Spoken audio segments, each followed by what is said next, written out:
Let's start. Hello, everybody. Welcome back to the Twisted Words Show, Season 4. Uh, you will see me saying Season 4 in the first couple of videos because we're kind of very excited for it. But anyway, so first of all, Mariana, let's introduce Mariana. Hello, everybody. Just before Yash forgets about me again, let me just say hi. Exactly. It has been 3 seasons, and I still keep forgetting that I need to introduce Mariana before starting the video.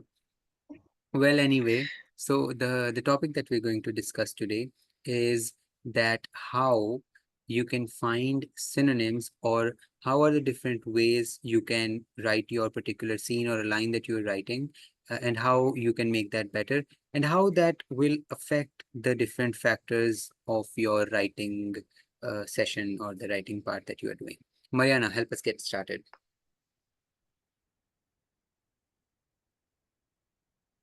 Was that my cue? Yes, I said Mariana, help us get started.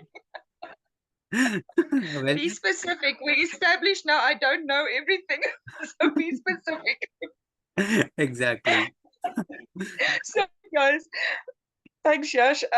On that note, so often when I write something, I might find that I use the same word like twice in a short paragraph.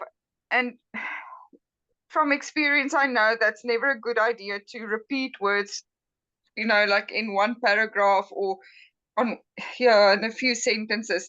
So, what we were talking about is having like cheat sheets available with synonyms. For example, if you have a mood that you want to describe, instead of saying angry the whole time, have a cheat sheet ready. There's so many of them available.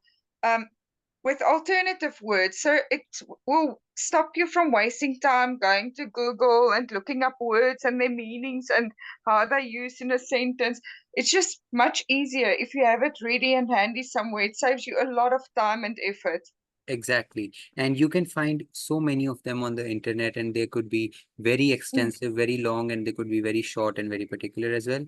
yes, However, one very good way of making sure that you also learn from this is creating one on your own. Because when you create it on your own, you will yes, be actually typing or writing those words out, and that will actually really fixate those things in your mind.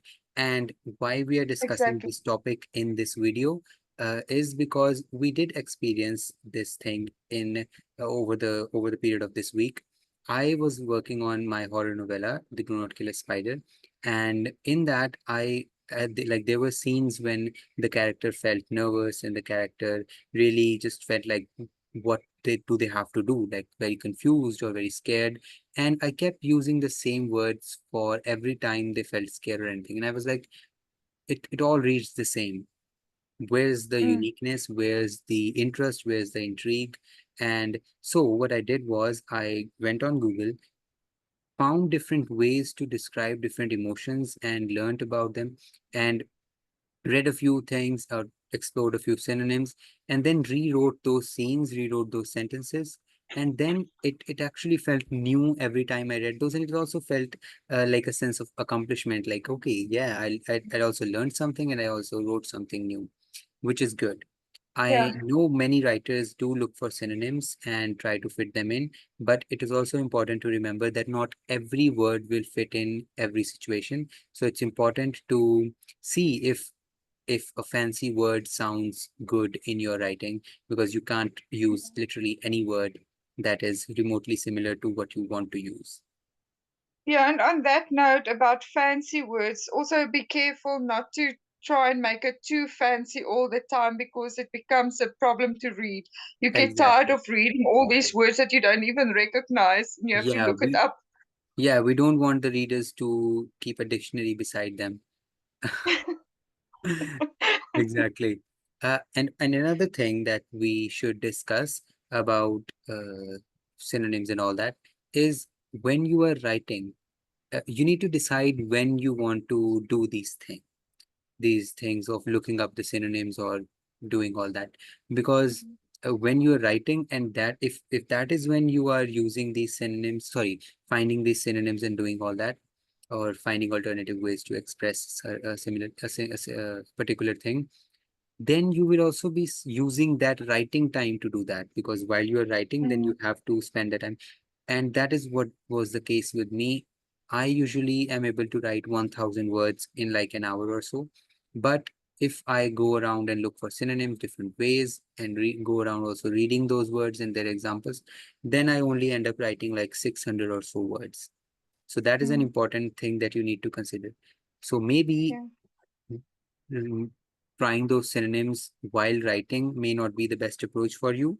Maybe you should try that while editing, but that's all up to you. Mm, I yeah. usually like to take put like have be less stressed when editing.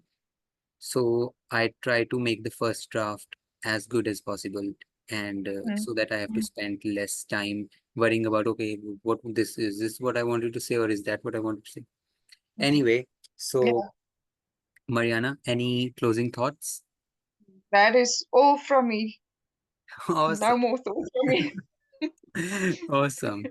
So that was all we wanted to share about this, and I hope you all liked the video. See you all in another one. Bye bye, everybody.